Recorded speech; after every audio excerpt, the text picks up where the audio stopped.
News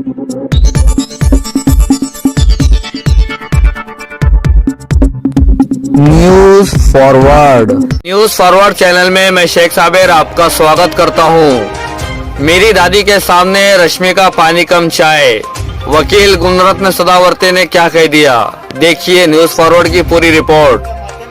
Gunratna Sadavarte अपने भाषण को लेकर हमेशा चर्चा में रहते हैं, चाहे मराठा आरक्षण का मुद्दा हो या एसटी कर्मचारियों का। गुणरत्न हमेशा चर्चा में रहते हैं, अब वह फिर से सुर्खियों में है। वजह वही है, गुणरत्न सदावर्ते ने अपनी दादी की खूबसूरती की तुलना रश्मिका मंदाना से कर डाली। गुणरत्न सदावर्ते ने हाल ही में एबीपी माझा को इंटरव्यू दिया। इस समय उन्होंने अपनी दादी की सुंदरता की बहुत सराहना की।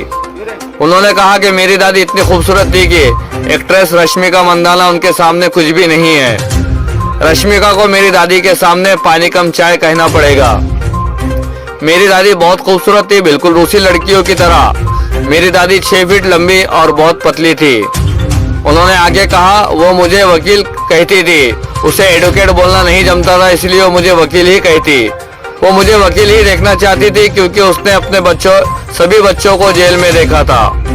उनका मानना था कि वकीलों का सम्मान किया जाता है। मेरी दादी और पिता चाहते थे कि मैं वकील बनूं, जबकि मेरी माँ चाहती थी कि मैं डॉक्टर बनूं। गुणरत्न सदावर्ते महाराष्ट्र के एक वकील है। वो मूल रूप से नांदेड़ के रहने वाले हैं। उनका जन्म नांदेड़ के एक मध्यम वर्गीय परिवार में हुआ था।